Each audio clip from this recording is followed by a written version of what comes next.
अपना बिहार और आपके साथ मैं हूं विवेक। भागलपुर से बड़ी खबर जहां न्यूज़ 18 की खबर का बड़ा असर हुआ है। मुजाहिदपुर थाना की एसआई नीता सस्पेंड कर दी गई हैं।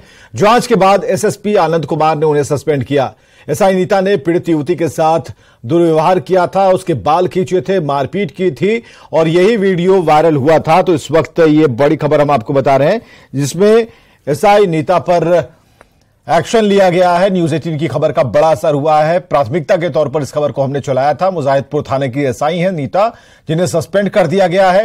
एसएसपी आनंद कुमार ने सस्पेंड किया। ये वो तस्वीर है जो वायरल वीडियो, इसमें साफ दिख रहा है कि कैसे लड़की के बाल को खींच रही हैं, उसे जबरन गाड़ी में बिठाया जा रहा है बाल खींचते हुए, और यही वीडियो वायरल हुआ था जिसकी जांच की गई और आखिरकार इस खबर का असर यह हुआ कि इन्हें सस्पेंड किया गया है।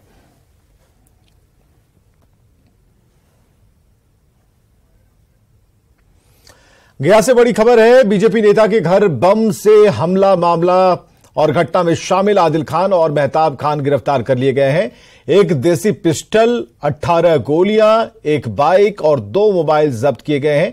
31 मई को बीजेपी नेता संतोष गुप्ता के घर बम से हमला किया गया था। डोभी के करमाइन गांव के पास बीजेपी नेता का घर है, जहां उनके घर पर कुछ असामाजिक तत्वों ने बमबाजी की थी। और इसमें एक बड़ी खबर यह है कि उन अपराधियों को गिरफ्तार कर लिया गया है। तो हम लोग को वीडियो फुटेज प्राप्त हुआ था और अन्य जो तकनीकी अनुसंधान के आधार पर जो जानकारी प्राप्त हुई थी, उसके आधार पर 2 अपराध कर्मियों की गिरफ्तारी डोभी थाना क्षेत्र से की गई है, जिनके नाम है आदिल खान तथा महताब खान। इनके पास से हथियार की भी बरामदगी हुई है और इनके द्वारा न सिर्फ इस घटना में बल्कि मार्च महीने में इनके द्वारा फायरिंग की घटना भी की गई थी, उसमें भी अपनी संलिप्तता इन्होंने स्वीकार की है। इसमें जो अपराधकर्मी है, इनके नाम है आदिल खान और महताब खान। इनके पास से एक देसी पिस्टल, 5 जिंदा कारतूस, 6 12 बोर का कारतूस और 2 मोबाइल और घटना में उपयोग किया हुआ पल्सर मोटरसाइकिल, इसकी बरामदगी की गई है। इस मामले में अभी कुछ अन्य अपराधकर्मी फरार हैं, जल्द ही इनकी भी गिरफ्तारी की जाए। बमबाजी का क्या कारण है? बमबाजी का जो इनके बीच में ग्रुप से विवाद चला रहा है, इसी का कारण। बिहार के गोपालगंज में शादी समारोह में एक बार फिर हथियार लहराने का मामला सामने आया। यहां एक युवक हथियार के साथ ऑर्केस्ट्रा में नर्तकी को पैसे दे रहा है। वीडियो सामने आने के बाद पुलिस ने एक्शन भी लिया और 20 से ज्यादा लोगों पर कार्रवाई की। यह वीडियो बैकुंठपुर के कल्याणपुर गांव का बताया जा रहा है। वीडियो हम लोगों को प्राप्त हुआ था, बैकुंठपुर थाना क्षेत्र का वीडियो था, जिसमें हम लोगों ने टीम गठित कर कार्रवाई की और जिसमें एक व्यक्ति सुजीत कुमार अरेस्ट किया गया है, जिसके पास से एक देसी कट्टा और एक जिंदा कारतूस बरामद हुआ है। और हम लोग गोपालगंज पुलिस के द्वारा जो भी ऐसे कार्यक्रमों में और ऑर्केस्ट्रा में अगर वेपन लहराने का ये जितने भी वीडियो सामने आएंगे, उस पर कंटिन्यूसली हम लोग कार्रवाई कर रहे हैं। अभी तक लगभग 20 से अधिक लोगों के ऊपर कार्रवाई हो चुकी है। और मुजफ्फरपुर में एक बार फिर हथियार के साथ 2 युवकों का वीडियो वायरल हो रहा है। दरअसल भोजपुरी गीत पर रील्स में 2 युवक एक पिस्टल लहराते दिख रहे हैं और वीडियो मुजफ्फरपुर के सकरा थाना क्षेत्र के केशवपुर इलाके का बताया जा रहा है। हालांकि न्यूज़ 18 इस वीडियो की पुष्टि नहीं करता। फिलहाल पुलिस वायरल वीडियो की जांच में जुटी है। एसएसपी ने थानाध्यक्ष को जांच के निर्देश दिए हैं। दरभंगा के हायाघाट में पुलिस को बड़ी सफलता हाथ लगी है। भूसे में छिपाकर लाए जा रहे 6000 लीटर शराब को पुलिस ने जब्त किया है। पुलिस ने एक तस्कर को भी गिरफ्तार किया। पुलिस के मुताबिक ये शराब अरुणाचल प्रदेश में निर्मित है। 2 पिकअप वैन में लादकर शराब को लाया जा रहा था। अंधेरे का फायदा उठाकर कुछ शराब तस्कर भागने में कामयाब रहे। लोकल पिकअप्स में सामान माल उतारा था। सूचना के आधार पर थाना प्रभारी द्वारा तत्परता से छापेमारी की गई। ट्रक को और दोनों पिकअप को सीज किया गया। एक बड़ी उपलब्धि है दरभंगा जिला बल के लिए कि लगभग 6000 लीटर शराब बरामद की गई है। एक गिरफ्तारी की गई है, बाकी देर रात अंधेरे का फायदा उठाते लोग भागने में सफल रहे हैं। और गया पुलिस ने बिहार झारखंड के हार्डकोर इनामी नक्सली अरविंद भुइयां को उसके घात साथियों के साथ गिरफ्तार किया है। अरविंद भुइयां भाकपा माओवादी के कौलेश्वरी जोन का जोनल कमांडर है, जिस पर बिहार में 100 से भी ज्यादा मामले दर्ज हैं और बिहार में इस पर 50,000 का इनाम था, जबकि झारखंड सरकार ने अरविंद भुइयां पर 10 लाख का इनाम घोषित कर रखा था। पुलिस ने गिरफ्तार नक्सलियों के पास से भारी संख्या में हथियार बरामद किया है। अरविंद भुइया की गिरफ्तारी सोहेल थाना क्षेत्र के विराज गांव से हुई है, जहां वो अपने ननिहाल में ठहरा हुआ था। पूर्णिया में हाई टेंशन तार की चपेट में आने से एक बड़ा हादसा हुआ है। करंट लगने से एक साथ 4 महिला मजदूरों की मौत हो गई, जबकि इस हादसे में 2 मजदूर गंभीर रूप से झुलस गए हैं। घटना टीकापट्टी के गोरियर गांव की है और ये सभी मजदूर धान की रोपनी कर रहे थे, तभी ऊपर से गुजर रहा 11 केवी का तार टूटकर गिर गया। मुख्यमंत्री नीतीश कुमार ने इस दर्दनाक घटना पर दुख जताया और मृतक के रिश्तेदारों को जल्द से जल्द मुआवजा देने का आदेश दिया है।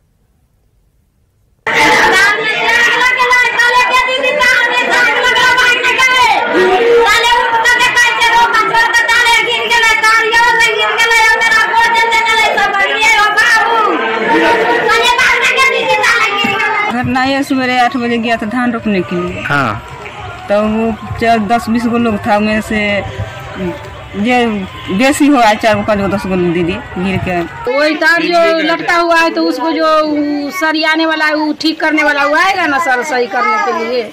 अभी क्या देखता है इस सबको, बाल बच्चा को इतना सब कुछ हो गया। तो भागलपुर के बरारी स्थित एक बाल रिमांड होम में बाल कैदी ने फांसी लगाकर सुसाइड कर ली। ये बाल कैदी शराब के साथ गिरफ्तार हुआ था, इसके बाद उसे बाल रिमांड होम भेजा गया। रिमांड होम के गार्ड के मुताबिक कि उससे मिलने उसके घर वाले आए थे और जैसे ही घर वाले गए, आरोपी ने फांसी लगाकर खुदकुशी कर ली। फिलहाल पुलिस पूरे मामले की छानबीन में जुटी है। हुआ इसको गार्जियन आया था मिलने के लिए, गार्जियन आया मिलने के लिए। अब क्या क्या बोला, गार्जियन गया घर, आई अपना इधर फांसी लगा लिया, बाथरूम में लगा लिया, रूम में। क्या चीज से लगाया? खिड़की गमछी में बांध लिया। और खबर है बगहा के रामनगर से, जहां 10 फीट का विशाल अजगर दिखने के बाद इलाके में हड़कंप मच गया। कोट बंजरिया सरे का ये मामला, जहां मनरेगा के तहत पैन की सफाई के दौरान मजदूरों ने इस विशाल अजगर को देखा। इसके बाद अफरा तफरी मच गई। तुरंत वन विभाग की टीम को इसकी सूचना दी गई। इसके बाद वन विभाग की टीम ने अजगर को पकड़कर जंगल में छोड़ दिया है।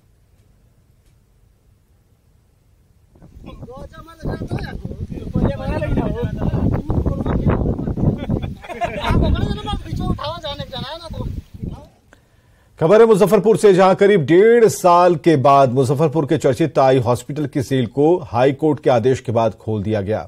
आंख के ऑपरेशन के दौरान लापरवाही मामले में सील अब मुजफ्फरपुर आई हॉस्पिटल को करीब 1.5 साल बाद खोला गया। आपको ये बताएं कि साल 2021 के नवंबर महीने में एक विशेष कैंप के दौरान मोतियाबिंद के गलत ऑपरेशन की वजह से 25 मरीजों की आंखें खराब हो गई थीं। इसके बाद 16 मरीजों की आंखें निकालनी पड़ी थी और इस घटना को लेकर कई महीने तक बिहार की सियासत गरमाई रही। जांच में अस्पताल में 2 बैक्टीरिया होने की बात भी सामने आई थी, जिसके बाद अस्पताल के ओपीडी, ऑपरेशन थिएटर और दवाखाना को सील कर दिया गया था। बात है कि अब सील 2 साल के बाद खुला है तो खुशी की बात है। गलतियों का तो कुछ नहीं कहा सकता, अभी तो इंक्वायरी चल रहा है उसका, लेकिन पुरानी सेवा फिर बहाल की जाएगी। मुजफ्फरपुर आई हॉस्पिटल थी जो वर्ष 2021 में सील हुई थी, उसका माननीय उच्च न्यायालय के आदेश के आलोक में जो भी कुल 5 कमरा सील थे, जिसमें ओपीडी थे, डॉक्टर के बैठने का चैम्बर था और दवा दुकान सब था, सबको सील हटाया गया है मजिस्ट्रेट की प्रतिनियुक्ति में। हाँ, जो पहले करीब 1.5 वर्ष हो गया था सील किया गया था, आई हॉस्पिटल है ये, और उसी सील को आज हाई कोर्ट के आदेशानुसार जो है सो सील को तोड़ा गया है, खोला गया है। कुल कितने कमरों को सील किया गया था? जो भी हो 5 या 6 कमरा था, जो ओटीपी ये सब जो था, ओटी सबको किया गया था। रांची से रवाना हुई वंदे भारत एक्सप्रेस जब पटना जंक्शन पहुंची तो प्लेटफॉर्म पर ढोल नगाड़े गूंजने लगे। लोगों ने बड़े उत्साह के साथ वंदे भारत ट्रेन का स्वागत किया।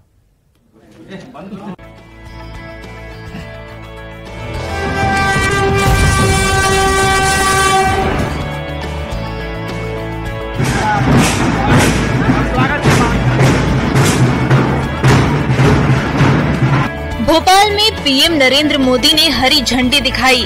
रांची से सीटी मारती हुई वंदे भारत रवाना हुई और करीब 6 घंटे 40 मिनट का रोमांचक सफर तय करने के बाद जब ट्रेन पटना जंक्शन पहुंची तो पटना वासियों की खुशी का ठिकाना नहीं रहा। लोगों ने ढोल नगाड़े के साथ इस आधुनिक रेल का स्वागत किया। रांची से पटना का वंदे भारत की जो सफर थी वो पूरी हुई। लगभग 6 घंटे 40 मिनट में ये ट्रेन जो है वो अपने गंतव्य स्थान पटना पहुंची और देख सकते हैं कि पटना जंक्शन पे भी जो है वो किस तरह से भव्य स्वागत किया गया। पाटलिपुत्र सांसद रविशंकर प्रसाद, बीजेपी विधायक नितिन नवीन और संजीव चौरसिया भी ट्रेन का स्वागत करने के लिए स्टेशन पर मौजूद रहे। बीजेपी सांसद रविशंकर प्रसाद ने कहा कि ये भारत के लिए एक बहुत ही बड़ा दिन है। सबसे पहले मैं रेलवे के पदाधिकारियों का बधाई दूंगा, जीएम का, डीआरएम का, बाकी लोग का। It is a good day, great day for India. World standard की ट्रेन चल रही है और इस वंदे भारत पे किसी पार्टी के लोग नहीं चलेंगे, हिंदुस्तान के लोग चलेंगे। रांची पटना वंदे भारत एक्सप्रेस के शुरू होने से बिहार और झारखंड के लोगों में काफी उत्साह है। समय की बचत के साथ ही लोग अब ट्रेन में ही हवाई जहाज जैसे आराम के साथ सफर कर सकते हैं। न्यूज़ 18 के लिए पटना से संवाददाता अमित कुमार की रिपोर्ट। तो वंदे भारत ट्रेन की सौगात को लेकर बीजेपी सांसद सुशील मोदी ने पीएम मोदी को धन्यवाद दिया। सुशील मोदी ने ट्वीट कर लिखा है कि वंदे भारत ट्रेन की सौगात के लिए प्रधानमंत्री को धन्यवाद। बिहार को सर्वाधिक 9,640 करोड़ विकास कार्यों के लिए स्वीकृति। टीन का चश्मा वालों को दिखाई नहीं पड़ता विकास कार्य। बिहार विधानसभा में नेता प्रतिपक्ष विजय सिन्हा ने राज्य सरकार पर बिहार में ट्रांसफर पोस्टिंग उद्योग चलाने का आरोप लगाया है। विजय सिन्हा ने कहा कि अधिकारियों की ट्रांसफर पोस्टिंग में जमकर पैसे का खेल हो रहा है और ट्रांसफर पोस्टिंग में भ्रष्ट पदाधिकारियों की चलती बढ़ गई है। मलाईदारी विभागों के मंत्री मालामाल हो रहे हैं और मुख्यमंत्री नीतीश कुमार बेबस होकर चुपचाप देख रहे हैं। इस पर ट्रांसफर पोस्टिंग नहीं हो रहा। ट्रांसफर पोस्टिंग उद्योग फिर से स्थापित हो गया है। जबरदस्त पैसे की तसीली का सूचना मिल रही है। स्वास्थ्य विभाग से लेकर के नगर विकास विभाग, राजस्व विभाग, हर विभाग के अंदर सीओ बीडीओ खुल्ला तहसीलदारी है। बोली लग रही है 25-25 लाख रुपया, 20-20 लाख रुपया, ये हर विभाग के अंदर खुल करके है। इसका सब पर्दाफाश करेंगे। ये जून महीना बीतने दीजिए, सच्चाई सब सामने आएगा। लोग बता रहे हैं, नाम बताने से भी कतरा रहे हैं कि हमारा रुक जाएगा, हम टारगेट में आ जाएंगे। कई लोगों से तहसीलदारी हो रही है। शिक्षक बहाली संशोधन नियमावली को लेकर शिक्षा मंत्री चंद्रशेखर के बयान पर अभ्यर्थियों ने गलत बयान देने का आरोप लगाया। शिक्षा मंत्री ने डोमिसाइल मामले को लेकर गलत बयान दिया है। शिक्षा मंत्री ने कहा था कि डोमिसाइल खत्म होने से बाहरी सीटेट को मौका मिलेगा, जबकि बाहरी स्टूडेंट्स एसटीटी वाले तो हैं नहीं। फिर मंत्री ने कैसे दिया रिक्तियां भरने का बयान। शिक्षा मंत्री ने गणित, विज्ञान और इंग्लिश विषय की रिक्तियों को भरे जाने को लेकर बयान दिया था। मंत्री जी को मैं बता देना चाहता हूं कि कम से कम बिहार में शिक्षक बनने की जो अर्हता है, न्यूनतम योग्यता है, उसकी जानकारी का अभाव शायद आपको है। क्योंकि विज्ञान और गणित के शिक्षक बनने के लिए बिहार में एसटीटी पास होना जरूरी है और सीटेट वाले यदि आप डोमिसाइल बाहरी बच्चों को आप मौका देते हैं तो बाहर के सीटेट वाले बच्चे आएंगे जो केवल 1 to 5 और 6 to 8 में बहाल किए जाएंगे। ये कहीं से भी विज्ञान और गणित और हिंदी अंग्रेजी के विषयों के शिक्षक नहीं बन पाएंगे। तो शिक्षा मंत्री जी, आप बयान देते वक्त कम से कम इस बात को जान लें कि बिहार में शिक्षक बनने की क्या योग्यता है। आप हड़बड़ी में हमेशा गड़बड़ बयान देते आए हैं। कभी और आइए अब आपको सुनाते हैं शिक्षा मंत्री चंद्रशेखर ने क्या कहा था। के लिए होगा और देश के विभिन्न राज्यों के जो टैलेंटेड छात्र हैं, बेरोजगार हैं, इसमें भाग लेंगे।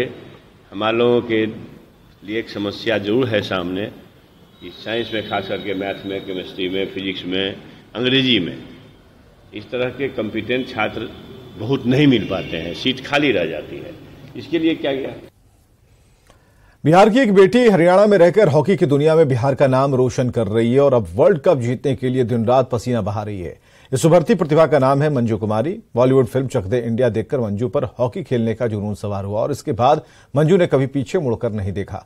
भले ही उसे हॉकी की राह में कई मोड़ पर गरीबी और कठिनाइयों से लड़ना पड़ा, लेकिन मंजू की लड़ाई में उसके माता पिता ने हर कदम पर साथ दिया। गरीबी के बावजूद मंजू को वो हर सामान उपलब्ध कराया जो उसे हॉकी के लिए चाहिए था।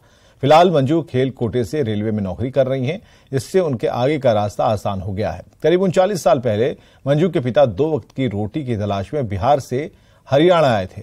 परिवार चलाने के लिए पहले फैक्ट्री में 300 रुपए की मजदूरी की, फिर फैक्ट्री में काम किया, अब पान की दुकान चला रहे हैं मंजू। इस उपलब्धि में उनकी कोच ने भी उनका खूब साथ दिया है। मैंने स्टार्ट किया था और चक दे इंडिया मूवी देख के उससे इंस्पायर होके कि मुझे भी ऐसा कप जीतना है, मुझे भी ऐसा खेलना है। और फिर मैंने 7th क्लास में स्टार्ट किया। स्टार्टिंग में तो नहीं थे तो मैम ही देती थी, तो हमें दिक्कत होती थी बहुत ज़्यादा। परिवार में कौन कौन है? पिताजी क्या करते हैं आपके? मेरे पापा छोटी सी शॉप है, पान बेचते हैं, और भाई एक अकाउंटेंट और एक डिज़ाइनर है, दोनों बड़े हैं मेरे से। और मम्मी नहीं, उन्होंने रोका तो नहीं, फुल सपोर्ट था परिवार की तरफ से। अब आगे किस तरह की तैयारियां हैं? ये कप जीतने के बाद कितनी खुशी है? बहुत ज़्यादा खुशी है। अभी और आगे मेहनत करनी है और हमें वर्ल्ड कप में भी मेडल लेके आना है। पूरी कोशिश है हमारी और मेहनत करेंगे। देश का नाम रोशन किया, कितनी खुशी है परिवार की? बहुत खुशी है परिवार की। और हमारे वहाँ बिहार से भी हमारे चाचा मामा, जो भी मामा है, मामी है, मौसी है, सबने फ़ोन करके हमें बधाइयाँ दी हैं। और आस पड़ोस में भी सब लोग बधाई दे रहे हैं। कभी सोचा था कि मेरी बहन इतनी बड़ी खिलाड़ी बनेगी? हमने ये तो नहीं सोचा था, लेकिन जिस मेहनत से कर रही थी हमें लग रहा था कि कहीं ना कहीं तो ये कुछ ना कुछ तो करेगी। बाकी और इसको मतलब अपनी तरफ से आशीर्वाद देना चाहेंगे कि और आगे करे। बेटी खेलने गई 2006 से। कभी रोका नहीं बेटी को? बेटी जी नहीं, एक खिलाड़ी बनने के लिए बहुत खर्चा होता है। वो तो रोका नहीं मैंने कहा ये जो तू खेलेगी, जो कहेगी मैं पूरा करूँगा, कहीं से भी पूरा करूँगा, मेहनत करके मजदूरी करके जैसे भी होगा पूरा करूँगा। आज बेटी ने देश में नाम रोशन किया है, कितनी खुशी है? बहुत खुशी है, बहुत खुशी। क्या कहना चाहोगे बेटी को? बेटी को कहूँगा ये और आगे खेलो, मैं जहाँ तक होगा अब तो कोशिश करूँगा कि जहाँ थी बहुत डाउन थी। और मैं देखती थी मेरे घर के सामने एक छोटे से कमरे में अपनी माँ के साथ रहती थी। कभी ऐसा किसी ने बताया कि आर्थिक स्थिति कमजोर है, शूज भी नहीं ले पाती, और हॉकी स्टिक के लिए भी मजबूरी सामने आई है? आती रहती थी, हमें पता था इन बच्चों के पास। मैं देख लेती थी किस बच्चे की स्थिति ज़्यादा कमजोर है, तो उन बच्चों को मैं ही हॉकी बॉल, जूते, सब पूरी चीज़ें हम प्रोवाइड करते हैं। अब तो इसने देश का नाम रोशन किया है ये कप जीतकर। ये बहुत अच्छी बात है। ये अभी 2 साल पहले इसने नॉर्दर्न रेलवे ज्वाइन किया और बच्चों की भी हेल्प करती है। देखो जो बच्चे ऐसी स्थिति में आते हैं वो ग्राउंड में बहुत सहयोग भी करते हैं और मुझे बहुत अच्छा लगता है, क्योंकि इनका भी हेल्प किसी ना किसी बच्चे ने की है। तो जो घर की स्थिति थी उसको अब इसने ऊपर उठाया।